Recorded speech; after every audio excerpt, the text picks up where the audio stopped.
Shalom, pemirsa Tabura Injil Klasis GKI Yapen Selatan yang dibanggakan oleh Tuhan. Kita akan mendengar firman Tuhan pada saat ini. Sebelum kami membaca firman Tuhan, mari kita menghampiri Tuhan di dalam doa. Kita berdoa. Bapa kami yang di surga, dikuduskanlah namamu, datanglah kerajaanmu, jadilah kehendakmu di bumi seperti di surga. Saat ini kami akan mendengar kabar sukacitamu berkenaan dengan program Klasis GKI Yapen Selatan dalam program Tabura Injil. Kami berdoa agar pemberitaan firman saat ini betul-betul berlangsung di bawah kuasa dan kehendakmu. Kami berdoa dan menyerahkan seluruh pemirsa yang akan mendengar firman Tuhan, agar supaya Tuhan membuka hati dan pikiran mereka, sehingga firman Tuhan yang disampaikan betul-betul mendapat tempat dalam kehidupan mereka. Kami juga berdoa dan menyerahkan penyelenggara program Tabura Injil, agar betul-betul mampu melakukan program ini dengan baik, untuk kepentingan pelayanan firman Tuhan di tengah-tengah dunia, khususnya di lingkungan Klasis GKI Yapen Selatan. Berfirmanlah Tuhan, karena kami telah siap mendengar kabar sukacita yang disampaikan pada saat ini. Amin. Pemirsa Tabura Injil yang Kristus kasihi, kita akan mendengar firman Tuhan. Karena itu pembacaan hari ini terdapat dalam Yohanes pasal 10 ayat 10 bahagian B. Demikian firman Tuhan, "Aku datang supaya mereka mempunyai hidup dan mempunyainya dalam segala kelimpahan." Saya ulangi lagi. Aku datang supaya mereka mempunyai hidup dan mempunyainya dalam segala kelimpahan.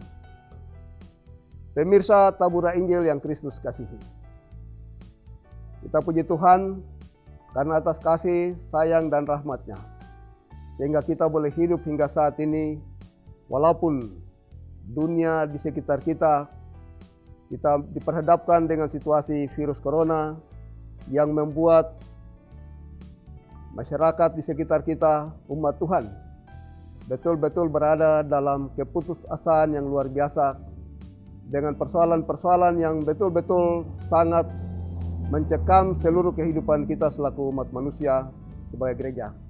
Namun demikian, kita berterima kasih kepada Tuhan bahwa Tuhan masih bisa memelihara, menjaga kita hingga hari ini kita bisa berada di bulan September tahun 2020 yang merupakan bulan bina keluarga untuk seluruh warga GKI di tanah Papua. Pemirsa Tabura Injil yang Tuhan Yesus kasihi, kalau kita sudah masuk pada bulan September, itu berarti kita sudah masuk pada bulan yang akhirannya adalah Ber. Jadi September, Oktober, November, dan Desember. Itu berarti kita sudah berada di penghujung tahun 2020 serentak. Persiapan memasuki perayaan Natal di tahun 2020. Karena itu, pemirsa yang dikasihi oleh Tuhan kita Yesus Kristus, tema kita pada hari ini adalah Yesus Kristus datang ke dalam dunia agar manusia memiliki kehidupan yang berkelimpahan.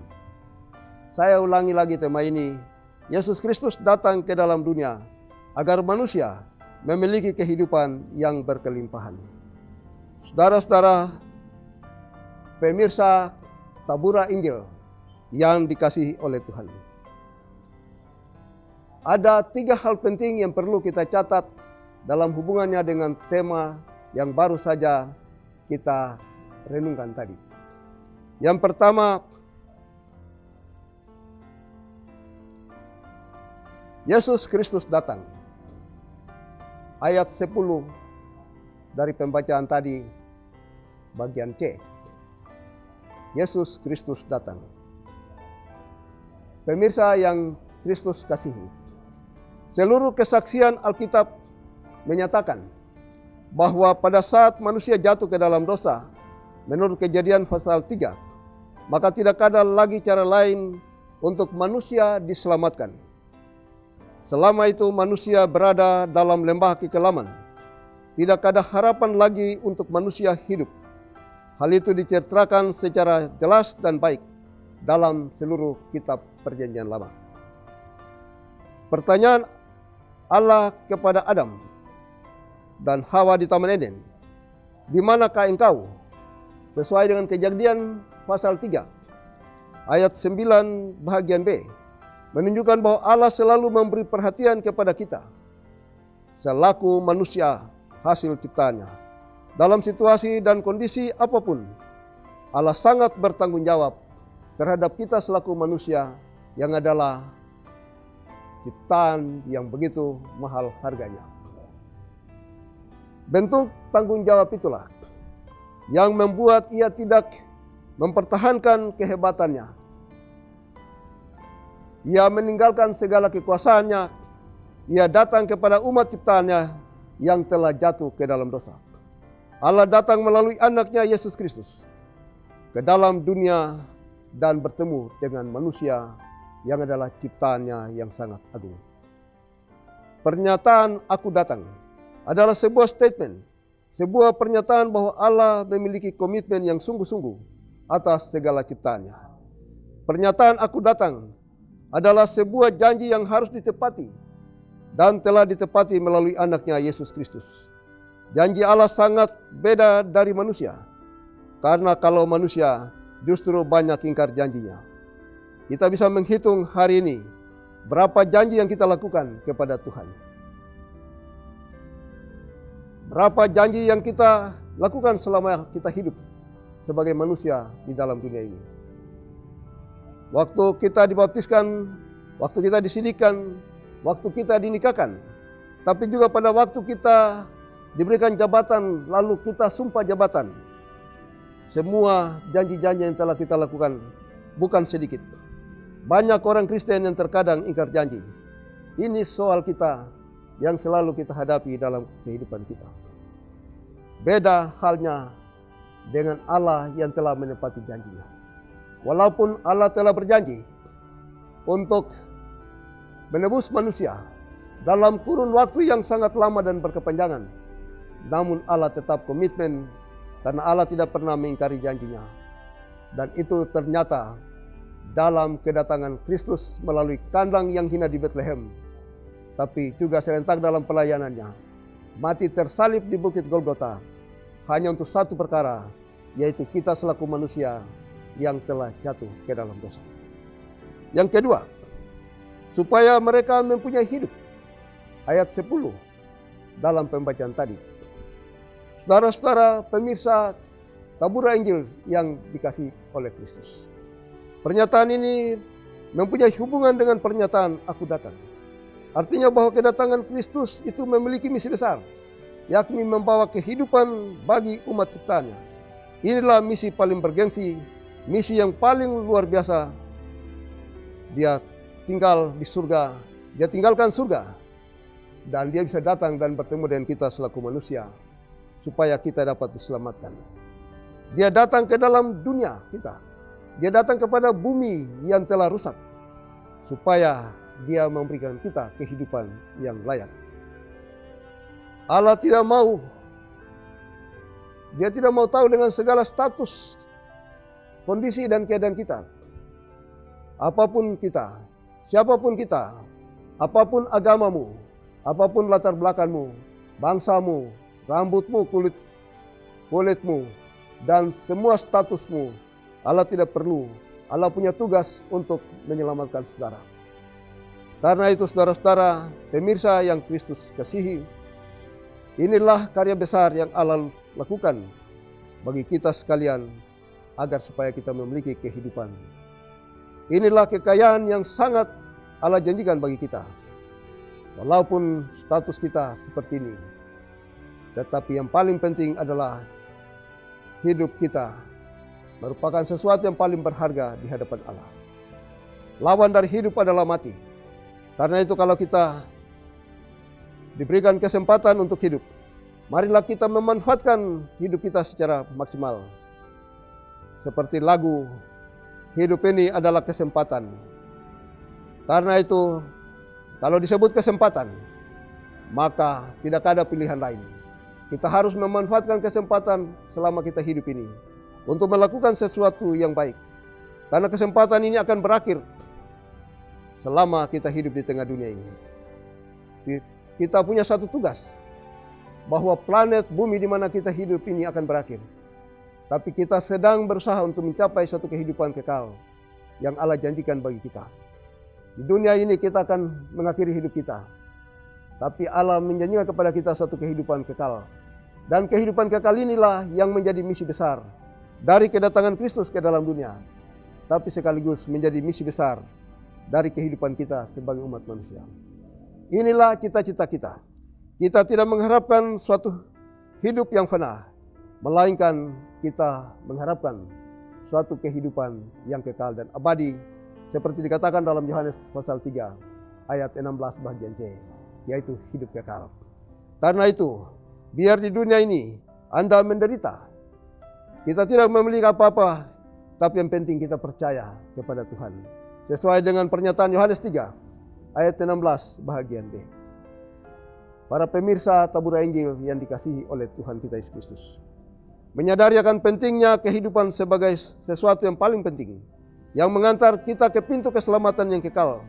Karena itu marilah kita mengerjakan kehidupan kita dengan menganut prinsip-prinsip kebenaran dan kejujuran. Misalnya, pertama, bagaimana kita menjadi pelayan rakyat pada berbagai birokrasi pelayanan dengan mengedepankan kejujuran, keadilan, dan kebenaran. Hari ini banyak orang gara-gara kehidupan saja bisa berada dalam terali-terali besi karena tidak puas dengan apa yang ada dalam kehidupan mereka sebagai bagian daripada kehidupan mereka. Hal yang ketiga, dan mempunyainya dalam segala kelimpahan. Pembacaan tadi ayat 10 bagian C. Unsur kekurangan, keterbatasan, dan tidak punya apa-apa, itu adalah realitas dari kehidupan kita selaku manusia. Karena manusia telah jatuh ke dalam dosa. Kenapa hari ini kita lihat orang berjuang kerja keras dengan segala macam cara hanya untuk satu hal, yaitu kehidupan. Tetapi kalau hari ini Tuhan menawarkan sebuah jaminan bagi kita sekalian, maka itu adalah hal yang pasti. Artinya bahwa Allah akan memberi kita kehidupan yang berkelimpahan, baik jasmani dan rohani, baik hari ini tapi juga masa depan kita, baik di bumi tapi juga di surga. Tema kita, Yesus Kristus datang ke dalam dunia agar kita memiliki kehidupan yang berkelimpahan. Saya berharap dengan tema ini kita sekalian menyadari bahwa kehidupan kita yang sesungguhnya ada dalam tangan pengasihannya. Karena itu marilah kita sebagai manusia hendaknya melakukan hal-hal sebagai berikut. Yang pertama, kita percaya bahwa karena dosa kita, maka Allah mengutus anaknya Yesus Kristus datang ke dalam dunia untuk menyelamatkan manusia. Sesuai dengan Kisah Rasul pasal 4 ayat 12 dan juga Yohanes pasal 3 ayat 16. Karena itu tidak bisa dibantah oleh siapapun. Yang kedua, kedatangannya memberi kehidupan baik jasmani dan rohani, yaitu kehidupan kekal. Sesuai dengan pernyataan Yohanes 10 ayat 11, kehidupan yang penuh dengan kelimpahan. Demikian firman Tuhan untuk kita. Semoga Tuhan selalu memberkati kita, memberkati pemirsa sekalian, dan memberkati teman-teman yang bekerja di Klasis GKI Yapen Selatan, khususnya mengelola program Tabura Injil yang dilaksanakan oleh Klasis GKI Yapen Selatan. Tuhan memberkati kita sekalian. Amin. Demikian pemberitaan firman Tuhan untuk kita pada hari ini. Sebagai pendeta, saya mengajak para pemirsa untuk terus memberi waktu kesempatan untuk mendengar firman Tuhan yang disampaikan oleh program Tabura Injil Klasis GKI Yapen Selatan. Kalau dapat mengajak teman-teman yang lain lagi untuk terlibat dalam program yang baik ini, karena waktu untuk mendengar firman Tuhan merupakan hal yang sangat penting dan luar biasa untuk kekayaan saudara-saudara sebagai orang-orang yang percaya kepada Tuhan Yesus. Demikian, Tuhan memberkati kita sekalian. Amin.